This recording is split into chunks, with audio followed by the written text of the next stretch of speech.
गरमारा गुदि बर' थुनलाइ आफादनि 50थि बोसोरारि जथुम्मा आरो सनाथि मायथाइ फोरबो फालिथायजों लोगोसे सनितपुर जिल्ला बर' थुनलाइ आफादनि 52थि बोसोरसालिया जथुम्माया सानथामनि हाबाफारिजों 1 नं सान्तिपुर गामिनि गेलेग्रा फोथाराव सोलिगासिनो।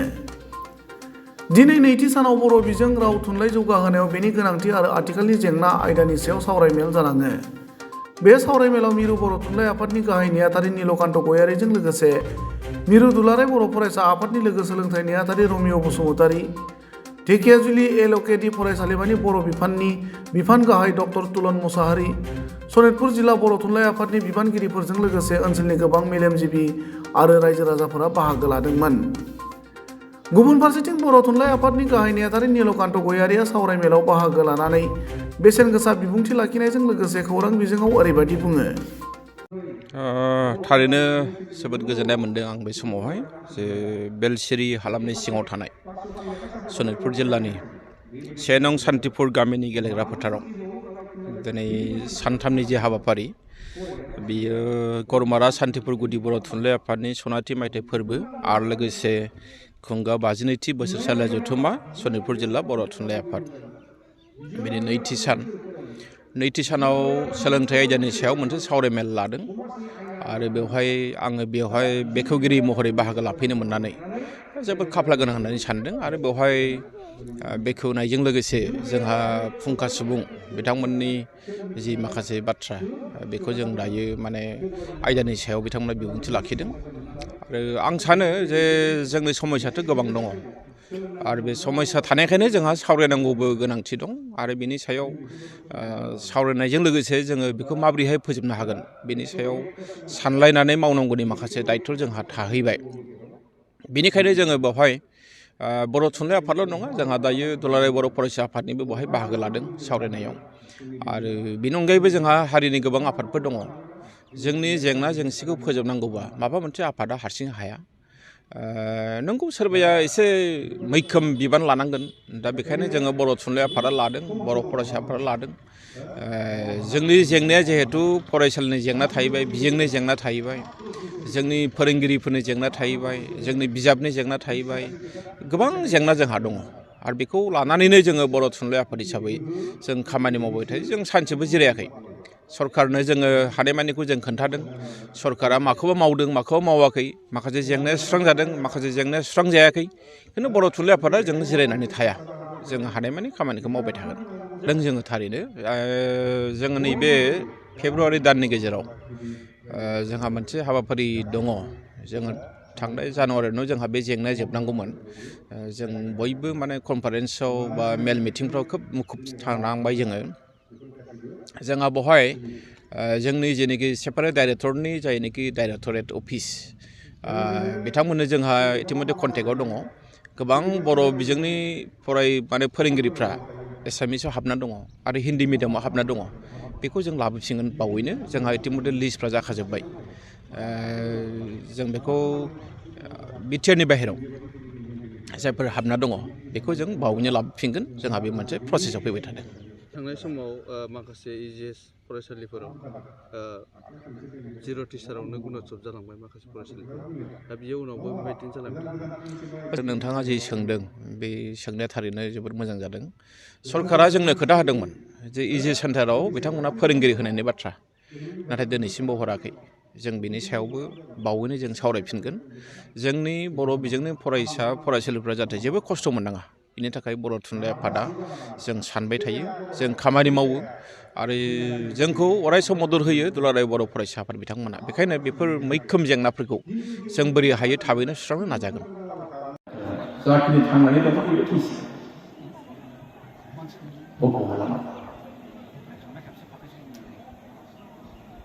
न'आवबो जेब्ला बर' रावा रायज्लाय जानाया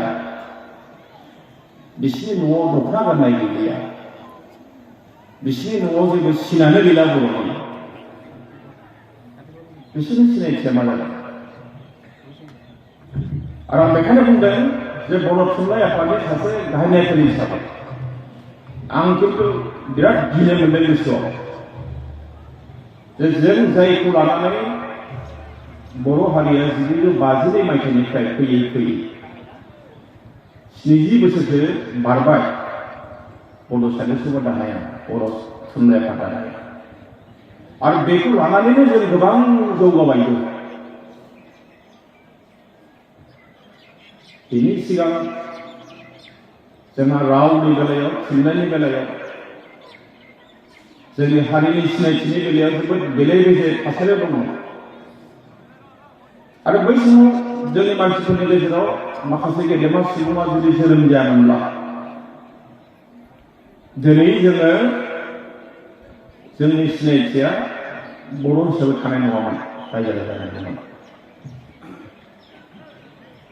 आरो आं दिनै बुंगोन जे गुरुदेव कालिचरण ब्रह्मआ बड' साहित्य सभा जोनोम जानायनि सिगां बिथाङा जोंनि हारिनि थाखाय जाखिनि खामानि मावलांबाय बिथांनि नाजानायावसो बुंनो थाङोब्ला दिनै जोङो बर'फ्रा बर' हिसाबै गावखौ बुहुमाव गायसनथानो हादों मानोना गुरुदेव गैयामोनब्ला गुरुदेव कालिचरणआ जुदि बै समावहाय हारिनि थाखाय खामानि मावामोनबा सिन्था खालामामोनबा जोंनि गेजेराव थुनलाइ आफादबो थानाय नङामोन बर' फरायसा आफादबो ओंखारनाय नङामोन बर' आइजो अनसाय आफादबो जानाय नङामोन जेबो आफादानो फैनाय नङामोन मानोना जोंनि हारिनि मानसिफ्रा बै समावहाय सेरखाय बेरखाय जाखाजोब्बायमोन एसेमिलेसन जालांबायमोन माखासेफ्रा खायसेयाथ' नागारस्लाबाय जोंखौ खायसे जोंनि बर' फिसाफ्रा फुराफुरि सोलायनानै बिसोरो गुबुन महर लाबाय आरो बेनि उनावसो बड' साहित्य सभा फैदों थुनलाइ आफादखौ दादों 1952 मायथाइनि 19 नभेम्बराव जायनि थाखाय जोंनि थाखाय 19 नभेम्बरा दिनैबो मोनसे गोथारसिन आरो बेनि उनावहाय 1963 मायथाइनि 18 मे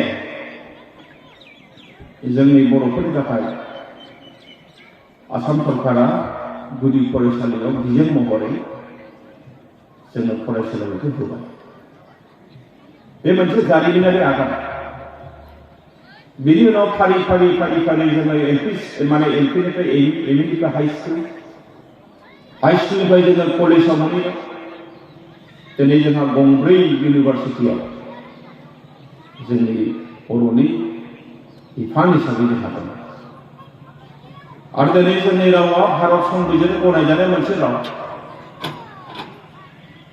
दिनै जोंहा जोंनि गेजेराव बे मेलखौ जाय दैदेनदों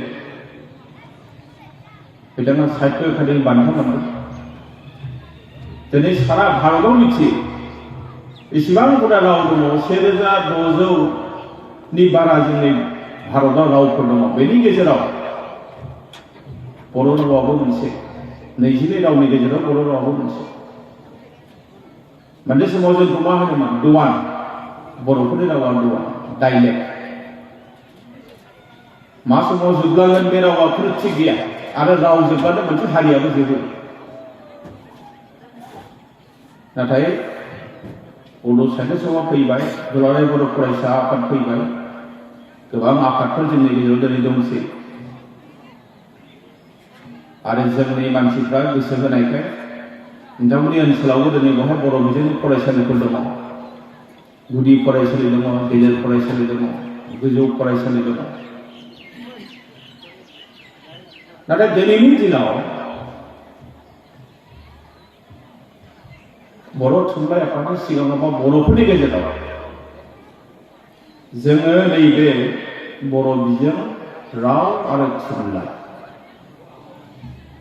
बेखौ लानानै बिराद गिदिर मोनसे चेलेन्ज जों दिनै मोगा मोगि जानांदों रायजो जानांदों